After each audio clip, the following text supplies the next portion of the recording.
Yesterday I was happy to play for a penny or two a song till a fella in a black sedan took a shine to my one-man band. He said, we got plans for you, you'd never dream. You're a star, I'll always sit and a new guitar, and I know that you'll go far, 'cause you're a star. Right, hello Andrew. Hi mate, how are you? I'm doing really well at the moment. Lovely day here today. Oh, excellent. Weather's Good to superb. hear. Now, you've got a new album coming out. Yeah, we do. We've got our second full-length album coming out next month, so it's taken us quite a bit of time to record, probably about a year and a bit. We started just before the start of 2014 in summer, so we've taken a lot of time with this one, and we're really pretty happy with it. Cool. Did it take very long to write the songs? The songs as such, probably the first 5 or 6 of them, the first half of the album, we'd sort of already started writing as soon as we released the last album, you know. A lot of them we wrote as we went, so which is good because you get that sort of, that fresh sort of thing when a song's sort of new. It's just and a band gets on it, it just gets that fresh sort of feeling to it. So yeah, that half of them were written after we did To the Motel, which you got, and the other half was sort of written as we went along. All right. And is it sort of like one member of the band or that writes the songs, or is it a collaboration between everybody? Well, it's a collaboration generally. I mean, somebody will come up with the original idea and, come in, throw it out, and then everybody will, contribute a little bit of what they've got to give to it, so it works out good like that. All right. And you said something about you were having a bit of trouble getting the funds to get in the studio. Yeah, look, this one was quite a massive pool of resources, and it took a lot longer. So obviously, extra time and that, lot more money. So yeah, it took a bit longer, but because of that. But in the end, we got there. We persisted and got through. But you said something about it was the lack of gigs that were causing a few problems as well. Yeah, look, we didn't do as many gigs in certain periods of last year, so that stopped a fair bit of our funds and whatnot coming in, because mainly we wanted to do an album, and we really just wanted to concentrate on the album, so we backed off of doing gigs a lot. So yeah, that was one sort of revenue stream that slowed up a little bit, but we managed to get there in the end. So, have you got a favourite track off the new album at all? Funnily enough, we do. Well, I think a general consensus is our single, which we've made the clip for, is called "Wreck My Soul," and that is obviously like our favourite track because we picked it for the single. But the last song that we sort of did, which is called "Nothing's Going On," sort of came out and sort of usurped it. In a sense, it's not necessarily everybody's favourite, but it's everybody's favourite, if you know what I'm saying.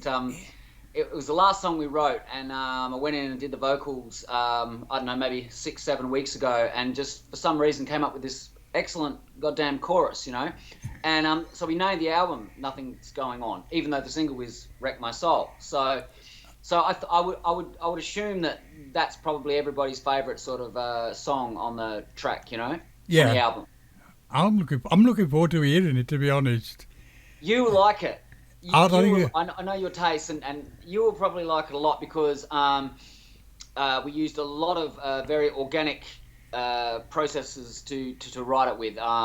It's quite regressive and it's very warm, and we didn't pin it to the wall when we mastered it, so it's not a massive volume rush. You know what I mean? It's just it's a nice album. It's more diverse than Keep Left, that's for sure. All right, and it's going to be on iTunes and places. Yeah, it'll be on iTunes and all of that sort of stuff. So yeah, it'll be at all the normal places. Is there an official release date for it, or? Well, we haven't actually got an official release date as yet.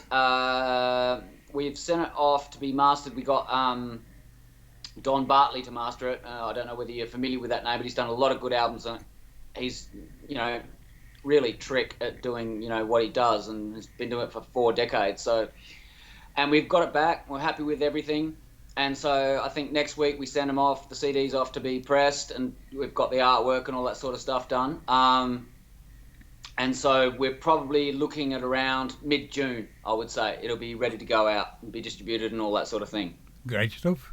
And Yeah. my copy will be coming in the post. Of course it will be. Autographic this time. I don't think you did the last one.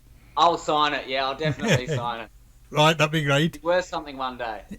Well, that's what I'm hoping for. Yeah. How do you see William Street Strikers in the future? Do you think, how do you see it progressing from here?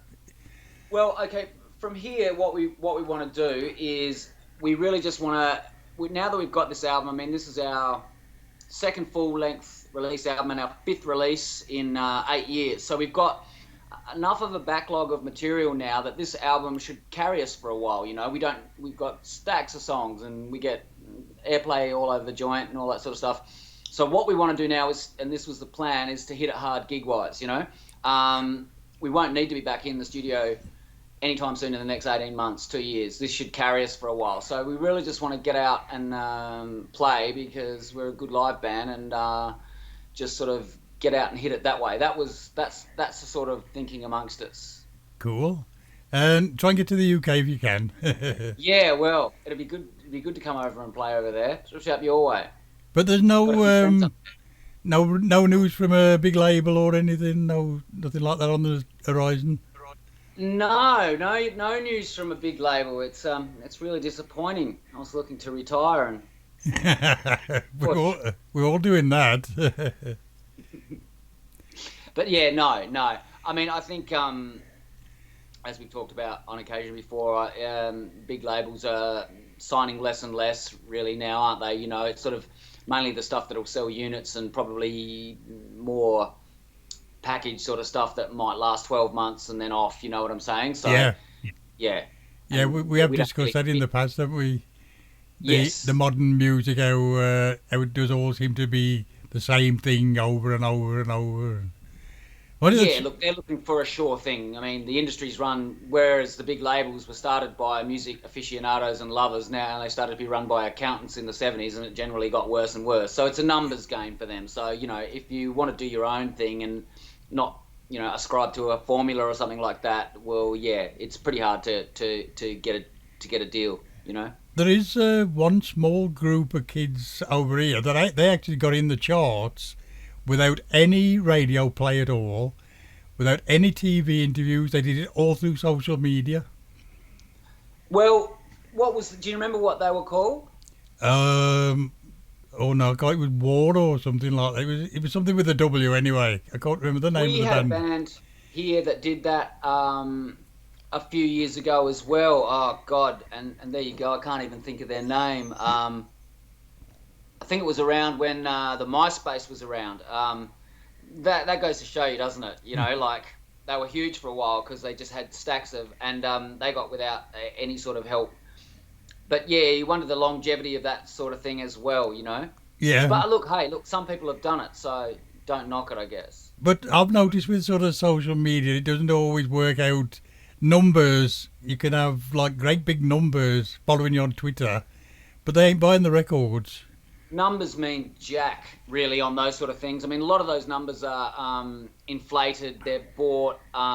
You can have 100,000 Twitter followers and 10 fans. You know what I mean? Yeah. You're better off to have 1,000 sort of loyal followers and than like 100,000 people that don't even check in or put you out of their feed. So I think a lot of those numbers don't really count for much, I don't think. No, I noticed a few times when somebody got sort of 500,000 followers and they put out a song and they're just not selling. They're having to keep pushing all the while, buying me records. And, when you have to do that, when you have to keep pushing and sponsoring stuff to get it across. That's a pretty, I mean, you need a call to action with people that follow you. I mean, you need to let people that like you know what's happening, but you don't want to be shoving it down their throats. That's the worst thing you can do. And I think when you see people constantly shoving stuff down people's throats, it's a sure sign that people aren't enjoying. If your music's if people like it, it'll find its spot eventually. Oh yeah, that's true. I mean, Dean Friedman, he had I know he had one UK hit, and I think he had one in America. And he's made a living out of music. Still is. Yeah. He's still doing it now, and he's in his 60s. Well, this is right. I mean, there again, it's sort of a population-based thing too, isn't it? I mean, if you have a hit in the States or somewhere where there's a big population, it can sustain it. I mean, there are a lot of bands in the States and that are one-hit wonders that are still touring the college circuit and able to make a living off that, whereas say down here, we got 20-odd million people, 22 million people, and it's a big goddamn country. So it's pretty hard to just have a hit here and sustain a living out of it. You need to have it go a bit more international. Yeah, a bit like AC/DC. Yeah, or Wally DeBecker, or any of those bands. Exactly. Yeah. Yeah, I see your point on that one. Yeah. I think that's about it then, Andrew. No worries. Yeah. Any messages for your fans? Just to watch out for our album, which will be out mid-June, I would say, somewhere between the 10th and the 20th, and it's called Nothing's Going On, www.williamstreetstrikers.com. Right, that's great, and hope to see you again very, very soon. I'll see you soon, mate. Okay, take care, mate. Cheers.